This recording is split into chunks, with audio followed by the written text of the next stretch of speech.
Assalamualaikum warahmatullahi wabarakatuh. Masih bersama saya untuk sesi yang ketiga dari uji EFUS. Di sesi yang ketiga ini kita akan membahas terkait dengan regresi pada data panel dan interpretasi hasilnya. Secara urutan, berbeda dengan regresi pada data time series maupun data cross-section, maka data panel urutannya adalah yang pertama, kita harus melakukan pemilihan model regresi terlebih dahulu, kemudian baru melakukan uji regresi, uji asumsi klasik, dan uji ketepatan model, serta yang terakhir adalah uji hipotesis. Oke, kita mulai. Untuk langkah yang pertama adalah pemilihan model regresi. Dalam pemilihan model regresi ini atau metode regresi ini ada 3 macam tes, yaitu Chow test, kemudian Hausman test, dan Lagrangian multiplier. Oke, yang pertama adalah Chow test.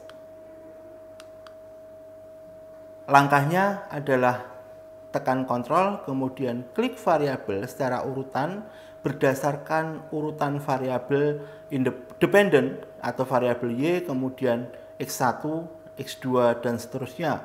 Kemudian kita klik kanan, kemudian open as equation, dan klik OK. Maka hasilnya adalah sebagai berikut.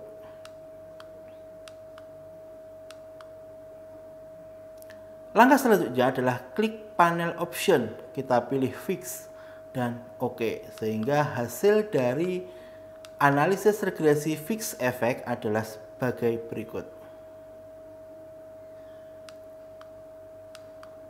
Kemudian pada tampilan data regresi tadi, kita klik view, kemudian fix atau random effect testing, pilih redundant fix effect dan likelihood ratio.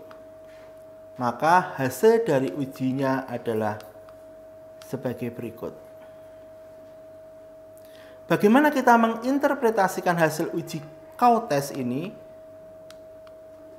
Interpretasi kita berdasarkan hipotesa 0 adalah common effect, hipotesa 1 adalah fix effect.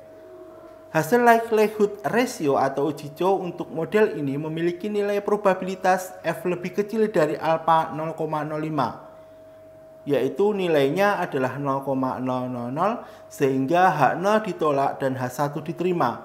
Maka model yang sesuai dari hasil ini adalah fix effect. Langkah selanjutnya kita harus melakukan yang namanya uji Hausman, di mana langkahnya kita lakukan dengan cara pilih prox, kemudian specify estimation. Maka akan memunculkan kotak dialog sebagai berikut. Kemudian kita klik view, klik fix random effect testing, pilih correlated random effect, Hausman. Maka hasil regresi random effect adalah sebagai berikut.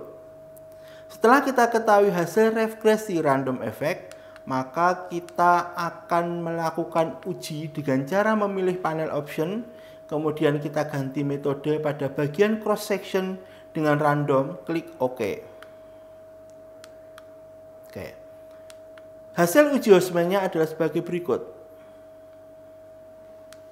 Bagaimana kita menginterpretasikan hasil uji Hausman?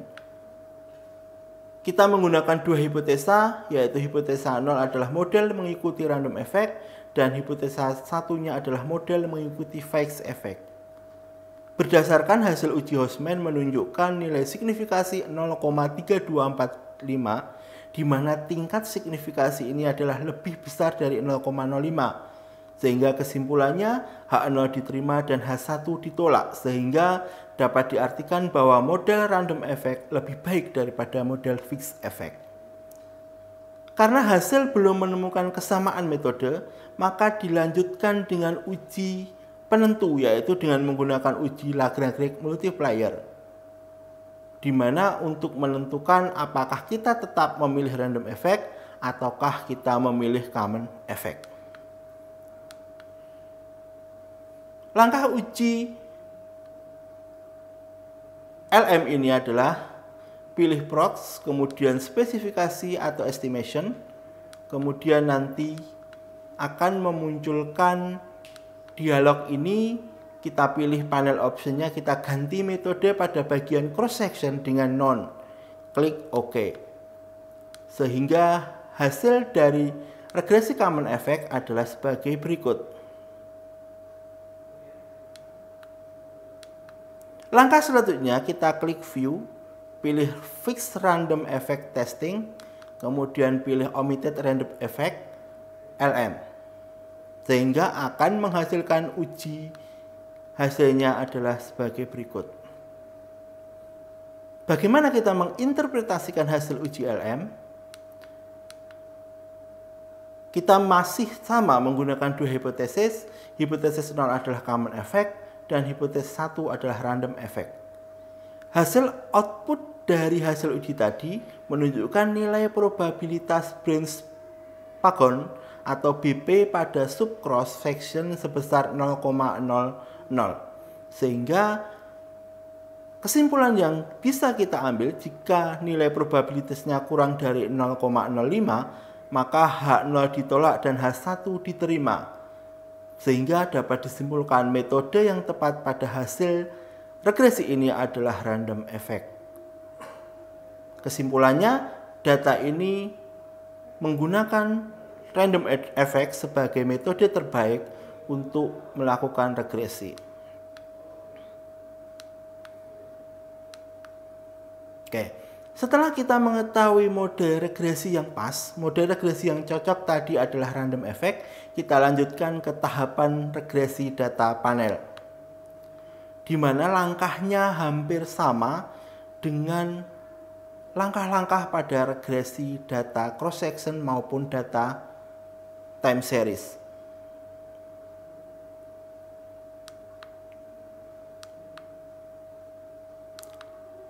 Oke, langkah yang pertama kita tekan Ctrl plus klik variabel secara berurutan dari variabel dependent ke variabel independent, kemudian klik kanan, kemudian open as equation, kemudian kita klik OK. Di sini variabel dependentnya adalah leverage, kemudian variabel independentnya adalah size dan ROA. Oke.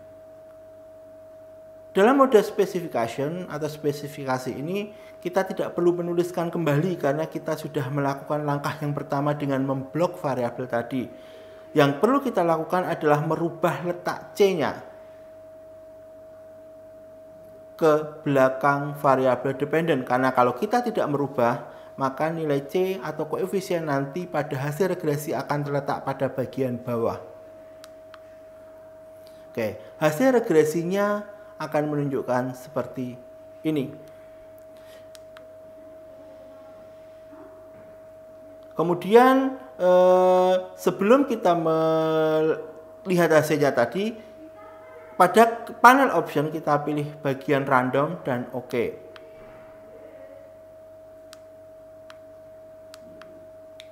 Oke, bagaimana kita menginterpretasikan hasil dari uji regresi? Di sini persamaan regresinya adalah leverage sama dengan min 0,369294 ditambah 0,027307 ROA dan 0,027247 size. Maka kita bisa menginterpretasi model regresi sebagai berikut. Yang pertama, jika tidak ada variabel ROA dan size dalam model regresi, maka nilai variabel leverage sebesar min 0,369294. Yang kedua, jika variabel ROA meningkat satu satuan, maka variabel leverage akan meningkat sebesar 0,027 satuan nilai.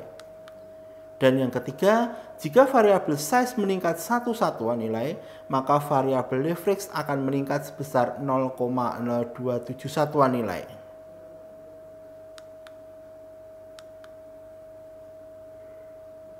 Oke, langkah selanjutnya adalah melakukan uji asumsi klasik, di mana yang pertama kita lakukan adalah uji normalitas.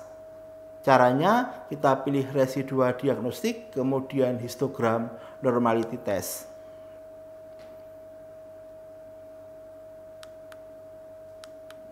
Maka hasil ujinya adalah sebagai berikut. Bagaimana kita bisa menginterpretasikan hasil uji normalitas ini? Kita lihat adalah untuk menentukan sebuah data normal atau tidak, jika nilai dari probabilitas Jacobi-Boerhaave-nya lebih besar dari tingkat alfa 0,05, maka data terdistribusi normal. Namun jika lebih kecil, maka data tidak terdistribusi normal.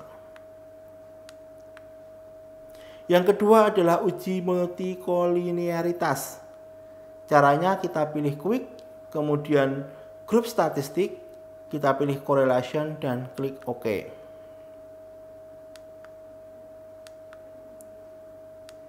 Pada kotak series list kita isikan variabel independen, kemudian kita klik OK. Maka hasil dari uji multikolinearitas adalah sebagai berikut. Yang perlu kita baca adalah angka-angka di bawah angka 1 ataupun angka di atas angka 1. Interpretasi hasilnya adalah kriteria penilaiannya jika nilai di bawah 0,8 maka data terbebas dari multikolinearitas. Namun jika lebih besar dari 0,8 maka data terjangkit masalah multikolinearitas.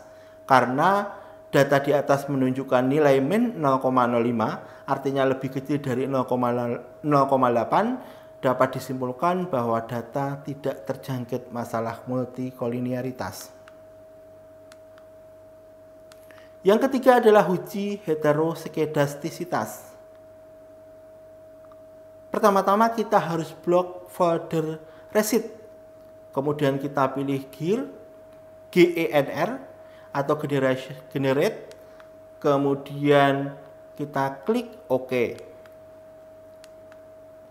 Oke. Langkah selanjutnya kita tuliskan pada kotak generate series by equation di bagian enter equation dengan rumus array ABS atau residual absolute sama dengan ABS atau absolute dalam kurung receipt dan kita klik OK.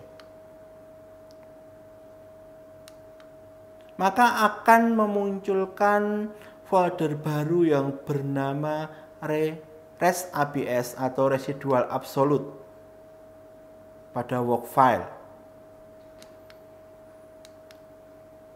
Selanjutnya kita pilih quick, kemudian estimation equation, kemudian kita ketikkan RABS-CX.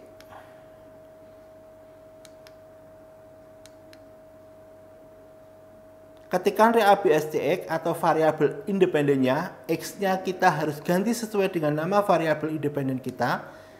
Kemudian kita klik OK. Maka hasil ujinya adalah sebagai berikut. Bagaimana kita bisa menginterpretasikan hasilnya? Nilai p-value variabel X sebesar 0,91 dan 0,47 hasil ini menunjukkan nilai yang lebih besar dari tingkat alfa 0,05. Maka dapat disimpulkan bahwa data ini terbebas dari masalah heteroskedastisitas. Oke, selanjutnya uji ketepatan model, di mana atau uji kelayakan model ini menggunakan dua uji, yaitu uji F dan uji determinasi. Di uji F, keputusan dari uji ini dilihat dari nilai probabilitas F statistik dari hasil uji regresi, di mana kesimpulannya jika nilai probabilitas kurang dari signifikasi 5%, maka model layak untuk digunakan. Yang kedua, uji determinasi, di mana uji ini digunakan untuk melihat seberapa besar pengaruh dari variabel independen yang dimasukkan ke dalam model terhadap variabel dependennya. Interpretasi dari uji ini dilihat dari nilai R². Yang terakhir dari uji regresi data panel adalah uji hipotesis, di mana kita bisa melihat nilai probabilitas T statistik, di mana keputusan yang bisa kita ambil diterima jika nilai probabilitas T statistiknya kurang dari tingkat signifikasi 5%. Demikian untuk regresi data panel. Terima kasih atas perhatiannya. Wassalamualaikum warahmatullahi wabarakatuh.